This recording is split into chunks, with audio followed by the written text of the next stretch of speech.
Hey guys, welcome to my channel, and I'm gonna be doing a movie review. I know it's been a long time since I've done one of these, and the main reason is because they felt super, scripted, very scripted, especially towards the end, because that's basically what I was doing, is I was writing a script and going through and reading from the script, and it just sounded super boring and not very, my voice was very monotone, and I was talking like this a good chunk of the time, and that's kind of boring. So I'm doing it differently. I'm not reading from a script. I have nothing prepared. This is going completely unscripted, completely all from the scary place that is my mind. And the lucky movie that gets to be the experiment that is whatever this is going to be the Maze Runner series. I did a reaction to the complete series over the span of a couple of months, mainly because I was lazy. I'll link the playlist for the Maze Runner reaction series in the description below, so if you guys are interested, go ahead and check those out. You get to watch me reacting to the ever-expanding universe that is the Maze Runner series. And in this video, I'm just going to do a brief, 5 to 10 minutes on each movie, and tell you what I liked, what I didn't like, what I thought they could have done better, what was different from the books, because yes, I did read the book, all three books. It's been a long time since I've read them. The most recent one actually was the Maze Runner itself, so that's the one I have the most information on when it comes to the discrepancies from the movie to the book. Remember, these are all my opinions. Don't take them too painfully or too much at heart. And I guess we'll just hop right in.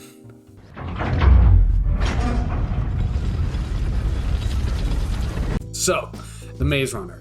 I thought I'd give my score first and explain to you why I gave it that score. And in order to explain my scaling, because it's been a long time, anything ranked 5 or below is practically unwatchable. I refuse to watch it again is kind of my stance on it. So anything ranked from 6 to 7 is a good movie, and 8 and 9 is a great movie, and a 10 is an unbeatable movie. With that being said, I'm going to give the first movie a 7 out of 10. It was a really good movie. I wouldn't go as far as to say it was a great movie, but it was a really good movie. And the main reason I wouldn't say or go as far as to say it was a great movie is because there were a few things in the book that I specifically really wish they had kept in the movie. Like, first and foremost, it would have to be the way they escape the maze. It is vastly different in the book.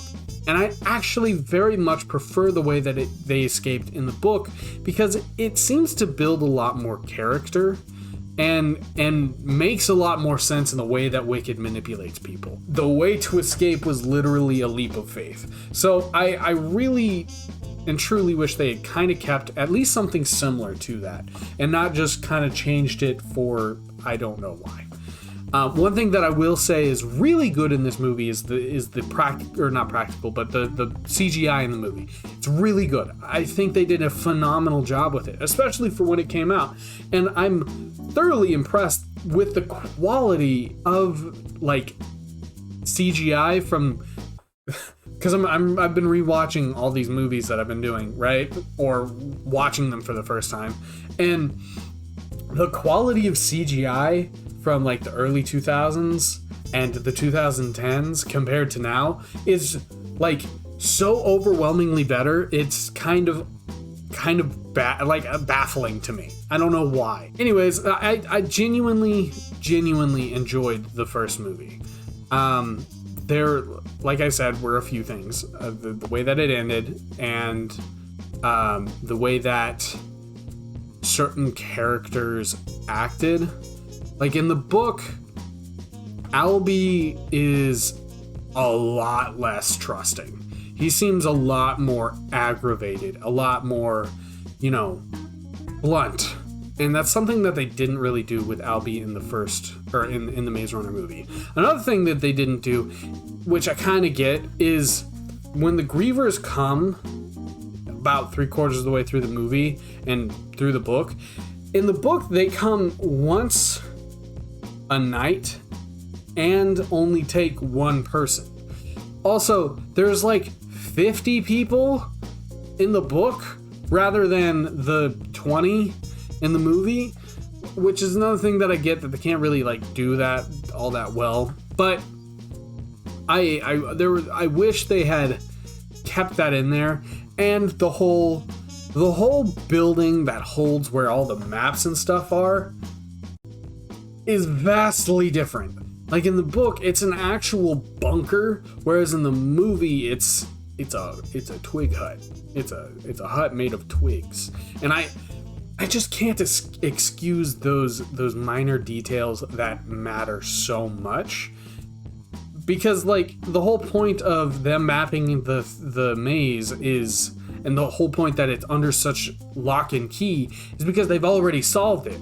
But if it's a twig hut, a random person can come and look through the door and gladly see that they've already like solved the maze to the point where there's nothing left to map, and it would like throw everything into a great ache of chaos, right? So I genuinely don't understand how they could have overlooked that.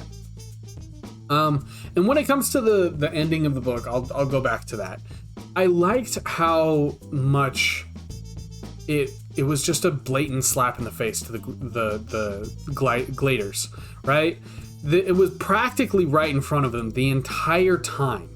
They had every chance to escape, and the fact that it was such an optical illusion to them that it was literally a leap of faith. It shows that the people in Wicked like actively and unequivocally hated the fact that they were immune and they weren't. Like the jealousy between the unimmune and the immune is scary, to be honest. But that brings me to my last point, and one last thing that I didn't like they changed, which was what happens to Gally at the end. Because the difference in the movie and the book is dramatic. Because the way that Gally kills Chuck in the book is he stabs him to death, and the way that he kills him in the movie is he shoots him. And it makes it super quick, but at the same time, it takes away the brutality of it.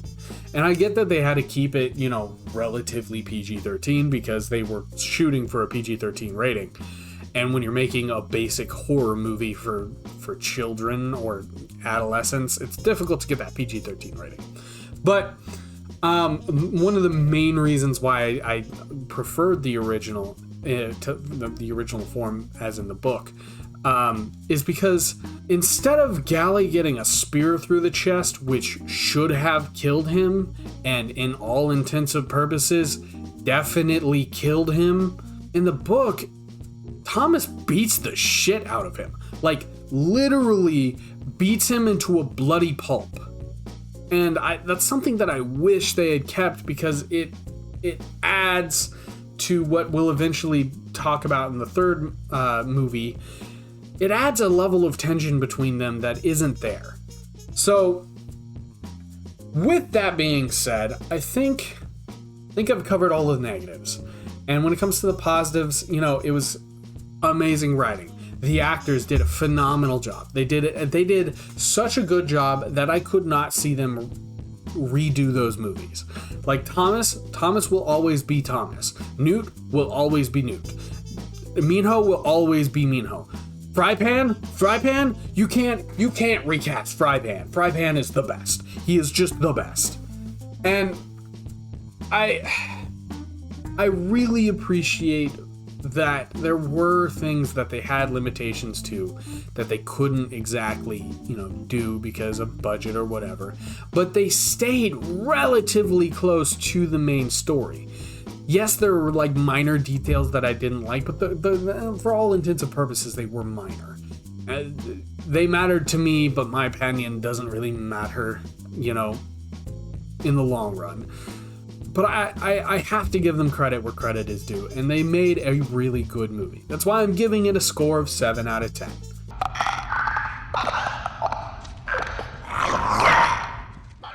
Scorched Trials. So, once again, I'm going to start with my score, and I'll explain it. I promise I'll explain it, okay? This is going to get a 6. And it's going to get a 6 for a specific reason. It is far too long. Like, it feels long. You could argue 9 different chase scenes. 9 different chase scenes in one movie, where each chase scene lasts for more than 2 minutes, right? So it's obscenely long, and that's really upsetting because aside from it being really long and them not doing, basically they made a new story. The second movie is so different from the book that I genuinely cannot compare the both. Getting from plot point A to B to C to D, and the way that it ends, that's all the same. But how they get from point A to point B to point C to point D is completely different. And point A specifically, the first 20 minutes of the movie, not in the book at all. 0% of it is in the book. And it is so weird as to why they changed it. And I don't understand why they changed it. And that's something that I can't excuse, is because the book's version made sense, right? It made sense. Because if you're a group that is trying to hide from Wicked or pretend to be hiding from Wicked, it would make sense that you're hiding in a random building, not an actual fucking oil rig. Like, what the hell is that? It makes no sense, and it's not something I can excuse. And unfortunately, that really digs into the score of the movie. If they cut out probably 5 of the 9 chase scenes that seemed really unnecessary, that would have negated that whole first point. Because even though it is nothing like the book, the first 20 minutes of the movie is still really, really entertaining. I don't really have very much left to say in the negative side, so let's just move on to the positive sides. Brenda and Jorge, the best. Absolutely the best. 100% the best. I loved every second they were on screen. Minho and Newt and Frypan and Thomas's relationship, the best.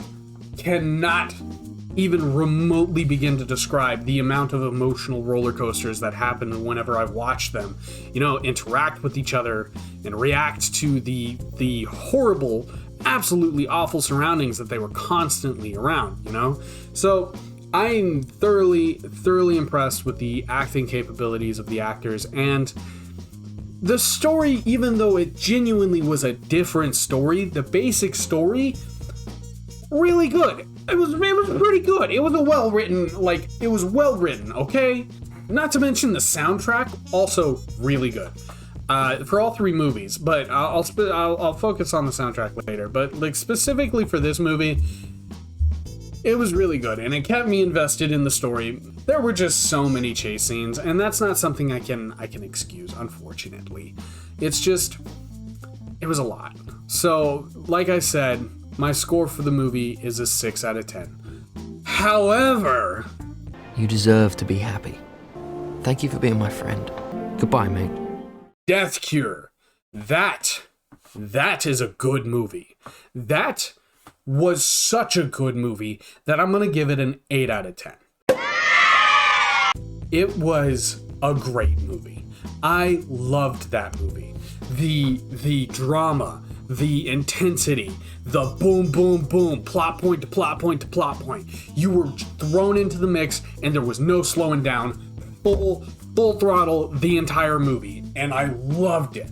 I loved the comedy when the comedy was happening. I loved the fact that it was serious when it needed to be serious, which is something that I swear to God is a major problem in most modern movies nowadays, is they don't stay serious when you need to be serious. Because if you're not serious when the serious stuff happens, then it dilutes the seriousness of the situation, and it pulls away from the comedy aspect of the comedy, and it makes both horrible. So the fact that they were able to not only make an extremely compelling, extremely entertaining, and extremely beautiful movie, but they also were able to balance the comedy and the seriousness. Because unlike Hunger Games, it has comedy in it. And don't get me wrong, Hunger Games is a good movie series. I enjoy it enough, but it's also so dark and so not fun to watch over and over and over again. Now, Death Cure, don't get me wrong, you're gonna cry. I certainly did. Before it slipped beneath the walls. And I remember the taste of fry pan stew. I never thought. But it was not a bad movie. The emotional strings that were pulled right, I guess is the best way to put it. And the fact that each character had some sort of arc in the movie and in their progression as a character really just showed how much the movie, and specifically the directors and writers of the movie, cared. This was their project. This was like their baby, you know? And even though the second movie kind of flopped for me personally, it still was decent enough. Like, I'm not gonna complain if it's on or anything. But this is a movie you will actively sit down and watch because it's just it's so good. I love it. It means a lot to see a movie so well acted and so well edited and so well directed, and the fact that it is the longest out of the trilogy but feels the shortest should say something.